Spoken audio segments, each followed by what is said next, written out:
Hello అండి Ashok garu. Hello అండి. ఏపీలో కూటమి ప్రభుత్వం అధికారంలోకి వచ్చిన దగ్గర నుంచి బాగా వినిపిస్తున్న కేసు లిక్కర్ కేసు. 1.5 ఇయర్ అయిపోతున్న అవును. విజయసాయిరెడ్డి గారు విచారణ తర్వాత ఒక కొత్త మలుపు తిరిగింది అని అన్నారు. ఎవరెవరి పేర్లో బయటకు వచ్చాయి. విచారణ జరపడం, కొంతమంది జైలుకి వెళ్ళడం, ఆ నల్ల తల కాస్త తెల్ల తల అయిందా అంటూ మనం చూసిన విషయాలే కదా. అవును. ఇన్ని కామెంట్స్ నేపథ్యంలో ద లాస్ట్ పాయింట్ ఏంటి అంటే జగన్మోహన్ రెడ్డి గారిని ఈ రాత్రి అరెస్ట్ చేస్తున్నారు, అర్ధరాత్రి, లేదంటే రేపు తెల్లవారుజామున. అవును. ఇది కదా వింటూ వచ్చాం. బట్ ఇప్పుడు ఏంటో ఆ కేసు కాస్త సన్నగిల్లుతుంది అనేది కూడా వినిపిస్తుంది.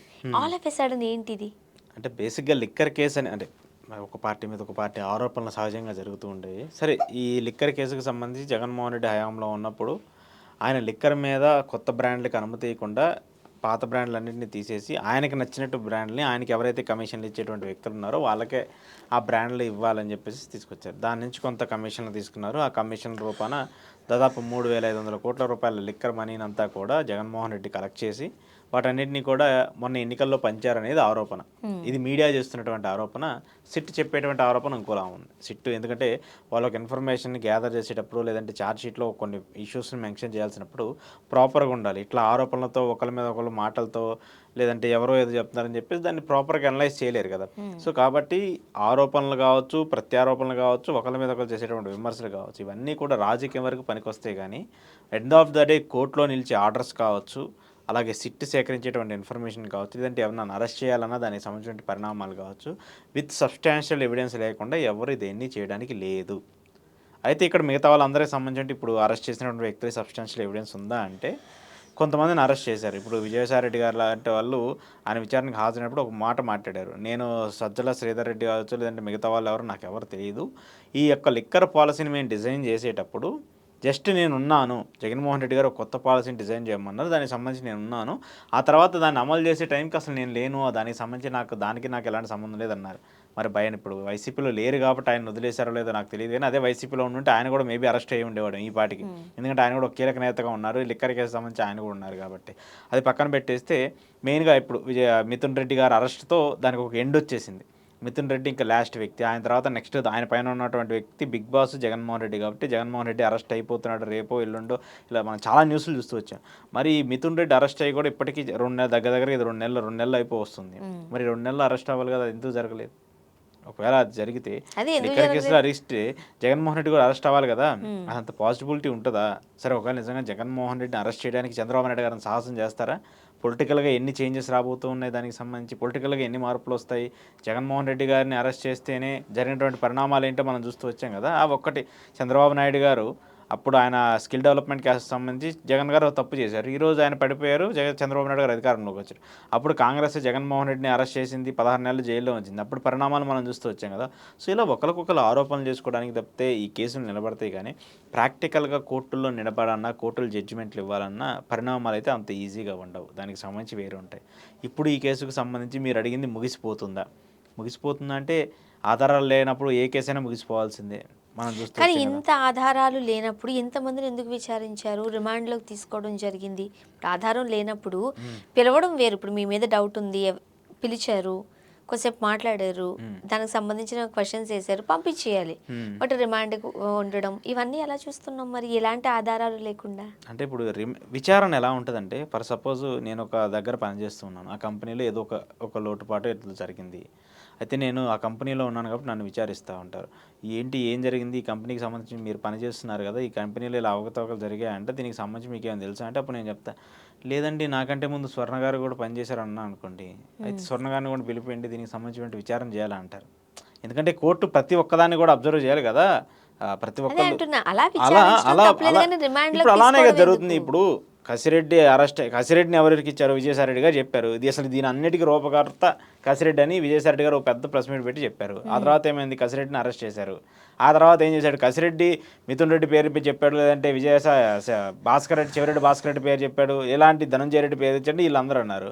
అంటే బయట కసిరెడ్డి అన్ని అప్రూవర్గా చెప్పేస్తున్నారు, సజ్జల శ్రీధర్ రెడ్డి అప్రూవర్గా మారిపోతుందని చెప్పేసి ఇలా పేర్లు వస్తూ ఉన్నప్పుడు ఏమైపోతుంది, వాళ్ళు చెప్పారు కాబట్టి మేము తీసుకొచ్చి విచారణ చేయాలి. కోర్టులు ఏమంటే ఈ కేసు తేలాలంటే ఇతన్ని విచారణ చేయాల్సిన బాధ్యత చాలా ఉంటుంది. ఇప్పుడు చాలా ఇంపార్టెంట్, ఈయనే మెయిన్ వ్యక్తి. ఒకవేళ ఇప్పుడు ఈయన బయటికి పంపించేశారంటే చేస్తారంటే సాక్షుల్ని తారుమారు చేస్తారు, ఈ కేసు అంతా నిర్వీర్యం అయిపోద్దని చెప్పేసి పోలీసులు చెప్తారు. సో అప్పుడు ఏంటి, కోర్టు కన్విన్స్ అవ్వాల్సిన పరిస్థితి ఉంటుంది. ఎందుకంటే ఒక ఇష్యూ మీద విచారణ జరుగుతున్నప్పుడు ఆ వ్యక్తి బయటికి వెళ్ళిపోతే అదంతా కూడా మళ్ళీ అక్కడ స్పాయిల్ అయిపోయే అవకాశం ఉంటుంది కదా. కాబట్టి ఖచ్చితంగా కస్టడీకి ఇస్తారు. ఇప్పుడు వీళ్ళందరూ కూడా కస్టడీలో ఉన్నాయి. ఈరోజు 90 రోజులు దాటిపోయింది ప్రతి ఒక్కళ్ళది కూడా. అక్కడ జైల్లో గోవిందప్ప బాలాజీది కావచ్చు, లేదంటే ధనంజయ రెడ్డి గారిది కావచ్చు, కృష్ణమోహన్ రెడ్డిది కావచ్చు, ఇట్లా చాలామందిది, రాజకేశ్ రెడ్డిది కావచ్చు, వీళ్ళందరూ కూడా 90 రోజులు పైన అయిపోయింది. 90 రోజులు పైన అయిపోయినా కూడా ఇంతవరకు వాళ్ళకి బెయిల్స్ రాలేదు. బెయిల్స్ ఇప్పుడు ఏంటి, డైరెక్ట్ నాన్ స్టాప్ బెయిల్స్ చేయాలని చెప్పేసి వాళ్ళు కూడా డిసైడ్ అయిపోతున్నారు. ప్రతిరోజు కోర్టులకు వెళ్ళి బెయిల్ అప్పీల్ చేయాలని చెప్పేసి. సో ఏంటి, ఖచ్చితంగా 90 రోజులు అయిపోయిన తర్వాత ఖచ్చితంగా బెయిల్ ఇవ్వాల్సిన బాధ్యత మన న్యాయ వ్యవస్థకు సంబంధించిన కొన్ని రూల్స్ ఉంటాయి కాబట్టి ఆ రూల్స్ ప్రకారం ఖచ్చితంగా బెయిల్ ఇవ్వాల్సిన పరిస్థితి ఉంటుంది. సో ఇప్పుడు వీళ్ళు ఖచ్చితంగా కోర్టులకు వెళ్తా ఉంటే 90 రోజుల్లో బెయిల్ వస్తుంది. మరి దాని ప్రాతిపదికన చేసుకున్నారు. ఇప్పుడు కానీ అలా రాకుండా ఏం చేస్తున్నారు, మళ్ళీ అదనపు ఛార్జ్ షీట్లు వేసి వీళ్ళందరి మీద ఇంకా ఉన్నది, వీళ్ళని ఇంకా విచారించాలి, వీళ్ళు ఇంకా కొన్ని నిజాలు చెప్పాలని చెప్పేసి ఇలా కోర్టు కావచ్చు, సిట్ కావచ్చు, కోర్టుకి చెప్తున్నారు. కోర్టు కన్విన్స్ అయిపోతుంది, దాన్ని ఎక్స్టెండ్ చేస్తున్నారు. అలా జరుగుతుంది తప్పితే అలా లేదు. ఇంకొకటి, జగన్మోహన్ రెడ్డి గారికి ఏదో బీజేపీ అండదండలు ఉన్నాయి, ఇంకోటి ఉన్నాయి అన్నారు. సరే, బీజేపీ అండదండలు ఉన్నాయి, ఇక్కడ కూడా కూటమి 3 పార్టీలు కలిసే ఉన్నాయి కదా, ఇక్కడ కూడా బీజేపీ ఉంది కదా, బీజేపీ వాళ్ళు కూడా చంద్రబాబు నాయుడు గారికి సపోర్ట్ చేస్తారు కదా. మరి వాళ్ళిద్దరికి సపోర్ట్ ఉన్నప్పుడు ఎందుకు జగన్మోహన్ రెడ్డి దగ్గరికి వెళ్ళలేకపోతున్నారు, ఎందుకు జగన్మోహన్ రెడ్డిని అరెస్ట్ చేయలేకపోతున్నారు? కోర్టులో కేసులు నిలబడాలంటే కోపాలో, లేదంటే భయాలు, లేదంటే ఒకరి మీద ఒకరు కక్ష తీర్చుకోవడాలో కాదు. కోర్టులకు ఆధారాలు కావాలి. ఆధారాలను సేకరించడంలో ఇక్కడ మనం ప్రూవ్ అవ్వాలి. ఇక్కడ మనం స్ట్రాంగ్గా ఉంటే ఆధారాలతో కోర్టులో కేసులు నిలుస్తాయి. మరి ఇన్ని రోజులుగా మరి చంద్రబాబు నాయుడు గారి స్కిల్ డెవలప్మెంట్ స్కామ్కి సంబంధించి అదే కదా జరిగింది. అక్కడ ఆధారాలు కావచ్చు, లేదంటే మిగతా అంశాలు కావచ్చు, ఇన్ని ప్రాతిపదికన ఇంకా స్టిల్ ఆ కేసు నడుస్తుంది. ఇదే లిక్కర్ కేసుకు సంబంధించి 2019లో జగన్మోహన్ రెడ్డి అధికారంలోకి వచ్చినప్పుడు ఆయన కూడా 2014 నుంచి 19 వరకు లిక్కర్ కేసు చంద్రబాబు నాయుడు గారు అవినీతి చేశారని చెప్పేసి ఆయన మీద కూడా కేసు చేశారు. ఆ కేసు మీద కూడా ఇప్పుడు చంద్రబాబు నాయుడు గారు బెయిల్ ఉన్నారు. ఆ బెయిల్ అన్నింటినీ కూడా కంటిన్యూ అవుతుంది. సో ఇలా కేవలం రాజకీయ నేపథ్యంలో రాజకీయాల మీద ఒకరి కక్షలు తెచ్చుకోవడానికో, లేదంటే కొంత మీడియా, లేదంటే ఇంకొన్ని పత్రికలు వాళ్ళని బదనాం చేయడానికి ఇలా చేసేటువంటి ఆరోపణలు తప్పితే రాజకీయ నాయకులు ఒకవేళ నిజంగా నేను తప్పు చేయరని అన్నాను. జగన్మోహన్ రెడ్డి మంచోడు, సత్యహరిశ్చంద్రుడు అని నేను చెప్పను, చంద్రబాబు నాయుడు గారు సత్యహరిశ్చంద్రుడు అని నేను చెప్పను. అంటే పొలిటికల్ సిస్టమ్ ఇలానే తగలబడింది కాబట్టి, ఇలానే తయారైపోయింది కాబట్టి మనం ఏం చేయలేం. దాన్ని మనం మీరైనా నేనైనా చెప్తేనో, బయట మీడియా ఇస్తున్నటువంటి సమాచారంతోనో, లేదంటే పోలీసులు ఇచ్చేటువంటి ఇన్ఫర్మేషన్ మనం చెప్పగలం. కానీ జగన్మోహన్ రెడ్డి నిజాయితీపరుడని నువ్వు చూసావంటే నేను చూడలేదు, ఎవరు చూడలేదు. చంద్రబాబు నాయుడు గారు నిజాయితీపరుడని నువ్వు చూసావంటే నేను చూడలేదు. ఎవరిని చూడాల్సిన అవసరం లేదు. కొన్ని పరిణామాలు, కొన్ని ప్రక్రియలు, అక్కడ జరిగేటువంటి నిర్ణయాలే వీళ్ళు మంచా చెడా అని చెప్పేసి ప్రజలు నిర్ణయించుకుంటారు. ఆ ప్రజలు నిర్ణయించుకున్న దాంట్లో జగన్మోహన్ రెడ్డి గారు గెలిస్తే ప్రజలు ఓట్లేసి గెలిపించడం నాయకుడు అవుతాడు, ఓడిపోతే ప్రజలు ఓట్లు వేయలేదు కాబట్టి నాయకుడు కాకుండా పోతాడు. అంతే తప్పితే ఒకరి మీద ఒకరి ఆరోపణలు చేసుకోవడానికి ఉపయోగపడే కేసులు తప్పితే ఇవి ఖచ్చితంగా లీడ్ అయ్యేటువంటి కేసులు కాదు. సరే, బీజేపీ అండదండలు ఉంటాయా లేదా, జగన్మోహన్ రెడ్డి అరెస్ట్ చేస్తారా లేదా అని చెప్పేసి అది బీజేపీ ఆలోచించుకోవాలి. కూటమి నాకు తెలిసి బీజేపీ అలాంటి నిర్ణయం తీసుకుంటుందని అయితే నేనైతే అనుకుంటున్నాను. ఎందుకంటే కూటమిలో భాగంగా బీజేపీ ఉన్నప్పటికీ ఇప్పటివరకు ఒక్కసారి కూడా ప్రతిపక్షంలో ఉన్న జగన్మోహన్ రెడ్డి గారిని కానీ వైసీపీకి సంబంధించి పల్లెత్తు మాట్లాడడం, ఇటు నుంచి జగన్మోహన్ రెడ్డి గారు చేరు, అటు నుంచి బీజేపీ పెద్దలు చేరు. అంటే బయటకు అయితే కనిపించట్లేదు కానీ తప్పక కూటమిలో ఉంటున్నారు. కానీ ఇండైరెక్ట్గా మాత్రం జగన్కి కూడా కాస్త సపోర్టివ్గా ఉన్నట్టుగానే బయట ఉన్న రాజకీయాలు కనబడుతున్నాయి. జగన్మోహన్ రెడ్డి లాయల్ పార్ట్నర్ బీజేపీకి. ఆయన పార్టీ పెట్టిన దగ్గర నుంచి కాంగ్రెస్ జోలికి వెళ్ళడు, కాంగ్రెస్ని టచ్ చేయడు, కాంగ్రెస్తో పొత్తులోకి రాడు. ఎందుకంటే కాంగ్రెసే కదా ఆయన ఇబ్బంది పెట్టింది, 16 నెలలు జైల్లో పెట్టింది. కాంగ్రెస్కి వ్యతిరేకంగా పుట్టిన పార్టీ వైసీపీ. అలాంటిది కాంగ్రెస్కి ఎందుకు వెళ్తాడు? ఇక్కడ జగన్మోహన్ రెడ్డి కాంగ్రెస్కి వ్యతిరేకంగా ఉన్నాడు కాబట్టి బీజేపీ ఖచ్చితంగా ప్రేమిస్తుంది. ఎందుకంటే కాంగ్రెస్ అక్కడ వాళ్ళకి శత్రువు కాబట్టి. అందులో పాటు 10 ఏళ్ల పాటు జగన్మోహన్ రెడ్డి లాయల్ పార్ట్నర్గా బీజేపీకి ఉంటూ వచ్చాడు. వాళ్ళు అధికారంలో ఉన్నా లేకపోయినా, లేదంటే ఆ 10 ఏళ్ళు అంటే ఇప్పుడు బీజేపీ అధికారంలో ఉంది కాబట్టి అది వేరే విషయం కాబట్టి. సో 10 ఏళ్ళు జగన్మోహన్ రెడ్డి లాయల్ పార్ట్నర్ ఉంది. కానీ చంద్రబాబు నాయుడు గారు అలా కాదు కదా.